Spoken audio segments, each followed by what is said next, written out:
North east India Bharat का एक अभिन्न अंग है, जिसके अंतर्गत भारत के 8 राज्य आते हैं। भारत के कुल जंगलों में से 25% जंगल सिर्फ नॉर्थ ईस्ट में मौजूद हैं। नॉर्थ ईस्ट में एशिया का सबसे साफ गांव मावलिनोंग स्थित है। दुनिया का सबसे बड़ा रिवर आइलैंड भी नॉर्थ ईस्ट इंडिया में ही मौजूद है। नॉर्थ ईस्ट की कई जनजातियां ऐसी हैं जहां महिलाएं घर की प्रधान होती हैं। अगर भारत में जेंडर इक्वालिटी का बेस्ट एग्जाम्पल देखना चाहते हैं तो एक बार नॉर्थ ईस्ट राज्य जरूर विजिट कीजिए। हिमा दास, मैरी कॉम, मीराबाई चानू जैसी न जाने कितनी ही एथलीट्स नॉर्थ ईस्ट इंडिया से ही ताल्लुकात रखती हैं, जिन्होंने भारत का मान और गौरव बढ़ाया है। लेकिन इसके बावजूद पूर्वोत्तर के राज्यों का विकास भारत के अन्य राज्यों से काफी पीछे है। असम को छोड़ दिया जाए तो अन्य राज्यों में आजादी के 75 साल बाद भी इंफ्रास्ट्रक्चर बहुत ज्यादा मजबूत नहीं है। लेकिन आखिर क्या वजह है कि north east India growth and development के मामले में इतना पीछे है, और नॉर्थ ईस्ट इंडिया का विकास कैसे हो सकता है, और इन राज्यों का विकास भारत के लिए क्यों जरूरी है? इन सब के बारे में दोस्तों आज की वीडियो में हम विस्तार से चर्चा करेंगे। चलिए अब देरी न करते हुए आज की मजेदार वीडियो स्टार्ट करते हैं। दोस्तों नॉर्थ ईस्ट इंडिया में कुल 8 राज्य आते हैं। इनमें असम, अरुणाचल प्रदेश, सिक्किम, मणिपुर, मिजोरम, मेघालय, नागालैंड और त्रिपुरा शामिल है।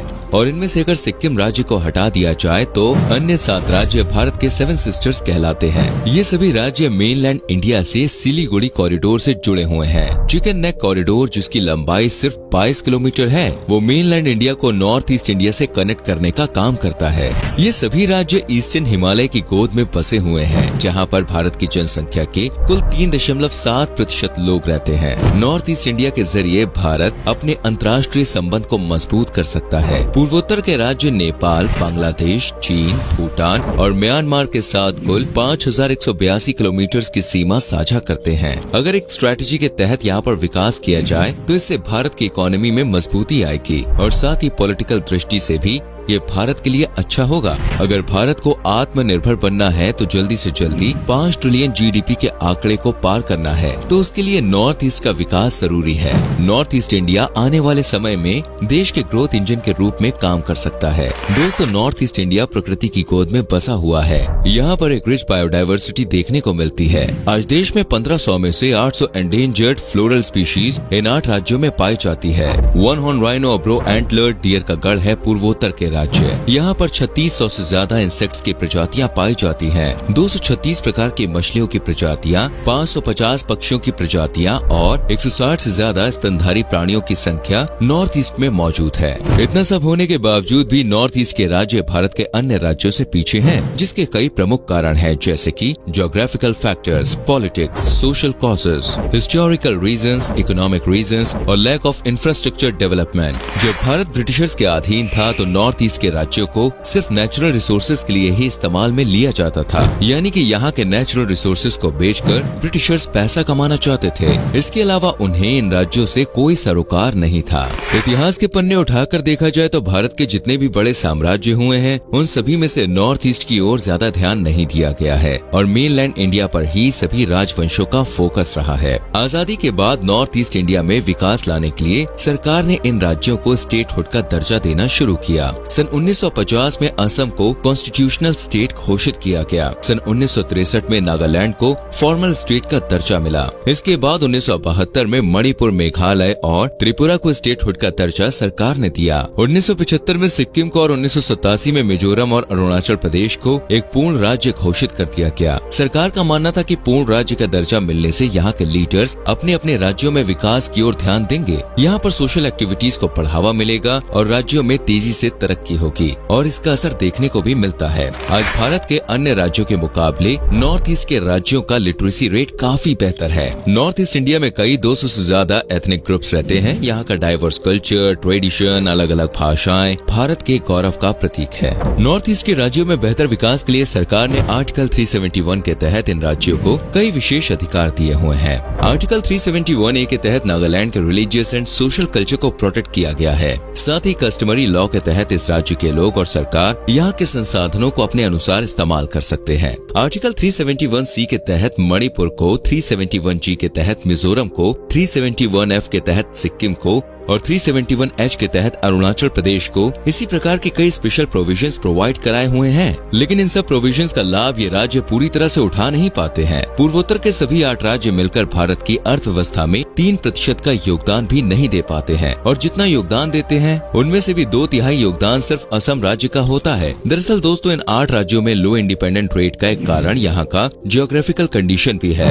इन सभी राज्यों में साल भर काफी ज्यादा बारिश देखने को मिलती है। मौसम का मिजाज कभी भी बदल जाता है और कई बार भयंकर तूफान भी आ जाते हैं। Changes in course of reverse, poor drainage system, narrow valleys, hilly areas के कारण सॉइल इरोजन्स, फ्लड्स, लैंडस्लाइड्स जैसी समस्याएं यहाँ पे बिल्कुल आम बात है। इससे इंफ्रास्ट्रक्चर का भारी नुकसान होता है और इन्हीं वजहों से यहाँ पर रोड्स और रेलवेज जैसे ट्रांसपोर्ट सिस्टम की आज भी भारी कमी देखने को मिलती है। कुछ मुख्य और बड़े शहरों को छोड़ दिया जाए तो अधिकांश जगह ऐसी है जहाँ तक रेलवे की सुविधा मौजूद नहीं है। एयरपोर्ट के लिए सैकड़ों किलोमीटर्स का सफर तय करना पड़ता है। हजारों गाँव के लोग आज भी कच्चा रास्ता पार करके अपने गाँव तक पहुँचते हैं। नॉर्थ ईस्ट में विकास न होने के सोशल पॉलिटिकल रीजंस भी हैं। आजादी के बाद लंबे समय तक अरुणाचल प्रदेश को नॉर्थ ईस्ट फ्रंटायर एजेंसी के रूप में जाना जाता था और चीन इसे कई बार अपनी टेरिटरी भी घोषित कर चुका था। 1962 में चीन के साथ युद्ध में भी नॉर्थ ईस्ट इंडिया का योगदान काफी महत्वपूर्ण रहा है। बांग्लादेश से लाखों की संख्या में रिफ्यूजीज आकर इन राज्यों में बस गए हैं। मणिपुर, नागालैंड और असम जैसे राज्यों में स्ट्राइक कल्चर काफी कॉमन है। कोई भी विकास की बात की जाती है तो यहाँ के लोग स्ट्राइक करने लगते हैं। क्या नेता, क्या आम इंसान, सब लोग धड़ल्ले से बैठ जाते हैं रास्ते पर। वहीं यहाँ के रिबेल्स ग्रुप आग में घी डालने का काम करते हैं और विकास के कार्यों में रुकावट पैदा करने की कोशिश करते हैं। इसी वजह से दोस्तों, प्राइवेट कंपनीज इन राज्यों में इन्वेस्ट करने से डरती है। नॉर्थ ईस्ट इंडिया के लोग आउटसाइडर्स को शक की नजरों से देखते हैं। स्कूल, कॉलेज और हॉस्पिटल्स की बहुत अच्छी सुविधा इन राज्यों में नहीं है। हालांकि गुवाहाटी जैसे बड़े शहर आज एजुकेशन हब बन रहे हैं, लेकिन अन्य राज्यों और छोटे शहरों में हालात जो है वो बहुत ही ज्यादा सुधरे नहीं है।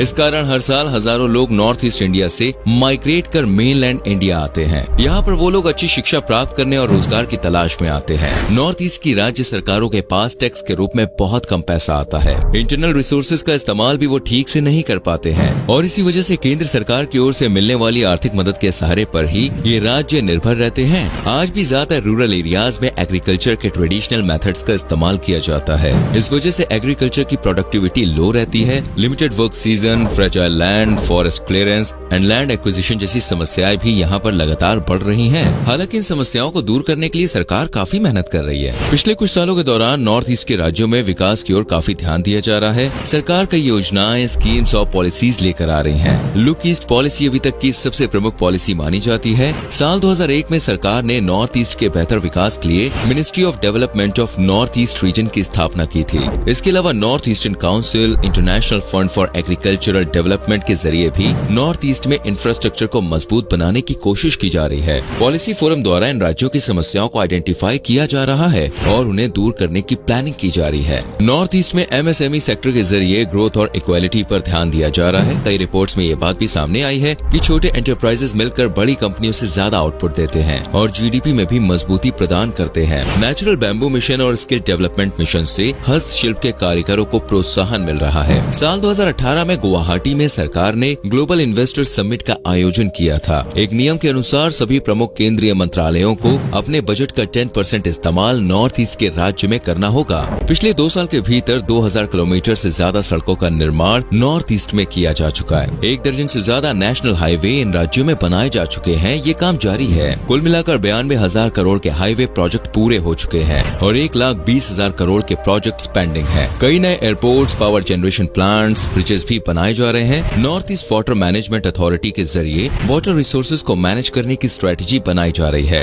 एयर कनेक्टिविटी को भी बढ़ावा दिया जा रहा है, जिससे eco tourism, cultural tourism and tribal tourism में भी बढ़ोतरी होगी। असम और मेघालय में सालों से चला आ रहा बॉर्डर डिस्प्यूट समाप्त कर दिया गया है। North east India global investor summit के जरिए भारत एशियन देशों के साथ संबंध मजबूत करना चाह रहा है। नॉर्थ ईस्ट से म्यांमार तक multi modal transit transport system develop किया जा रहा है। रीटेडिम रोड प्रोजेक्ट के जरिए भी भारत की एक्सटर्नल कनेक्टिविटी बढ़ेगी। जापान कई नॉर्थ ईस्ट के प्रोजेक्ट्स में इन्वेस्टमेंट कर रहा है। IMT हाईवे के जरिए इंडिया, म्यांमार और थाईलैंड को जोड़ा जाएगा। इन सब के अलावा नॉर्थ ईस्ट के जरिए भारत की GDP 5 ट्रिलियन आंकड़े को बहुत ही जल्दी पार कर सकती है। भारत के कुल 18% हाइड्रोकार्बन के रिसोर्सेज नॉर्थ ईस्ट में ही मौजूद हैं। इनके जरिए दोस्तों अन्य देशों पर भारत की निर्भरता जो है वो कम होगी। नॉर्थ ईस्ट के राज्यों में 50,000 मेगावाट बिजली उत्पादन करने की क्षमता है। 190 million cubic metres of natural gas का भंडार मौजूद है। 900 मिलियन टन से ज्यादा कोयला नॉर्थ ईस्ट की खानों में मौजूद है। 500 मिलियन टन से ज्यादा नेचुरल ऑयल का भंडार भी नॉर्थ ईस्ट में है। साथ ही मिनरल रिसोर्सेज के मामले में भी नॉर्थ ईस्ट के राज्य पीछे नहीं है। 5000 मिलियन टन से ज्यादा का तो सिर्फ लाइमस्टोन यहाँ पर मौजूद है। कई प्रकार के aromatic plants, medicinal plants, herbs, bamboo, jute भी नॉर्थ ईस्ट में बड़ी संख्या में मौजूद है। इन सब का अगर सही तरीके से इस्तेमाल किया जाए तो भारत दोस्तों बहुत ही कम समय में एक लंबी उड़ान भर सकता है।